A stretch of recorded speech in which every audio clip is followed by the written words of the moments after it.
Seleccionámolo personalmente na primeira subasta, de máxima calidade e o mellor prezo.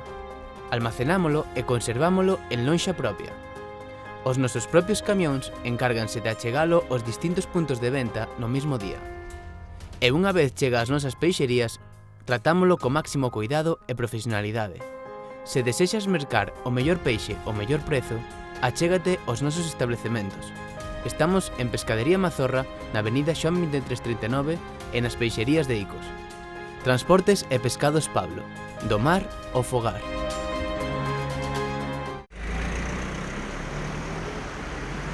Chega o mes de agosto e o tráfico rodado intensifícase na vila de Chantada, xerando ás veces algún colapso e molestias en determinados puntos. Nestas semanas os veciños enfrontarán certas novidades na organización da circulación no casco urbano encamiñadas a mellorar sobre todo a seguridade. É o caso dos novos pasos peonís elevados que xa se construíron na avenida de Lugo e Ourense e que esta semana quedaron listos e pintados. Tras un informe que nos fixa a Policía Local, queremos facer unha serie de cambios no que é o tráfico urbán para intentar controlar un pouquiño máis o que son as zonas de aparcamento, sobre todo a seguridade viaria. Eles, en principio, fixéronnos unhas recomendacións de facer este tipo de pasos en certos cruces ou zonas que eran bastante conflictivas para a hora de atravesar os peóns. Entón, empezamos na avenida de Lugo, á altura da gasolineira e da saída da rúa de Santa Mariña, que ali os veciños xa reclamaran un espello hai algún tempo, porque aquela saída era moi perigosa e xa houve varios choques ali, e ademais os coches baixaban a moita velocidade.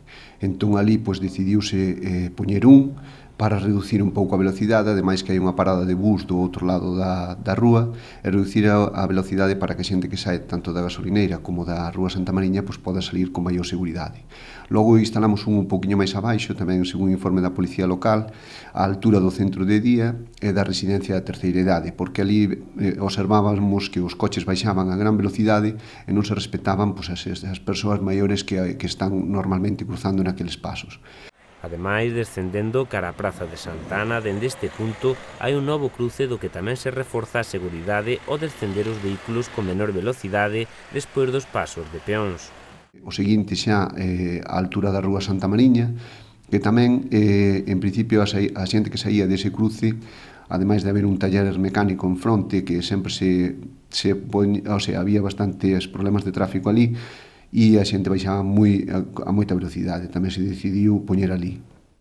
Pero é que ademais esa rúa será a partir de agora de sentido único. Nela os coches estacionan na marxa esquerda e non sobra o espazo para a circulación. E é unha das cousas que nese informe da Policía Local se nos recomenda e vamos a facela de sentido único subindo, porque para baixarían pola rúa Dr. Fleming ou pola rúa do Parque. O Concello asumiu dende hai uns anos a titularidade da antiga estrada Lugo-Ourense ao seu paso pola vila. O Concello é o encargado do pintado e do mantemento desta estrada.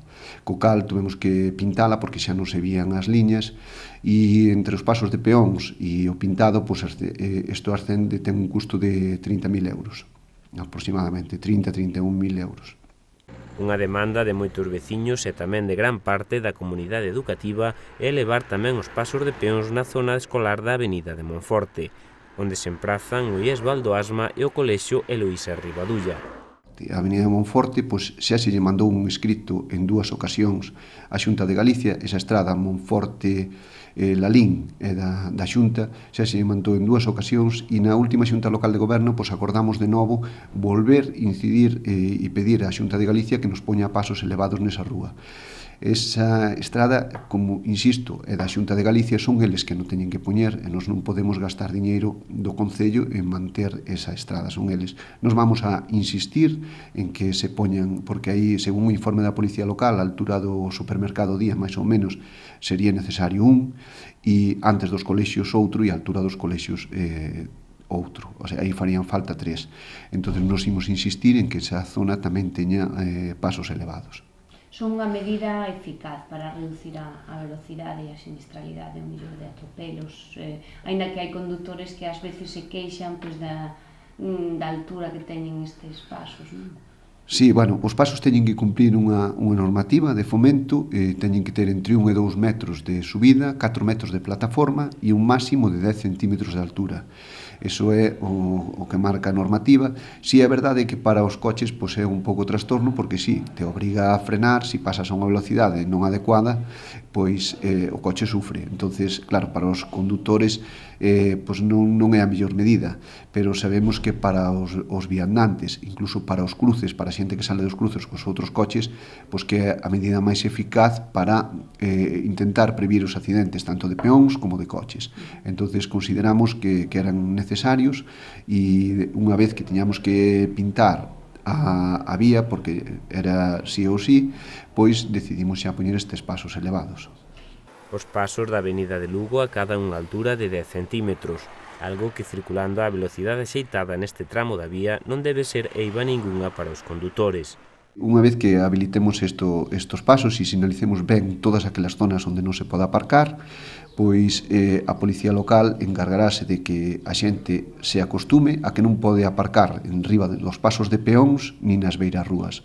Non queremos coches nos pasos de peón nin nas beiras rúas, porque un coche no paso de peóns o único que vai obrigar é a un peón a cruzar a vía por un sitio que non é seguro, co cal non podemos permitir esos lugares de estacionamento. E despois vamos a poñer algúns sinais de prohibido a estacionar en algúnas zonas que antes non estaban, por exemplo, na entrada das piscinas, na travesía de Ourense, porque se forma, como ben dís, algo de caos ali a hora de entrar e sair, e ali vaise prohibir o estacionamento nas dúas marxes daquela travesía. Ademais, o Concello está a habilitar zonas privadas en préstamo como aparcadoiros públicos, unha na avenida de Ourense e outra non moi lonxe do Concello.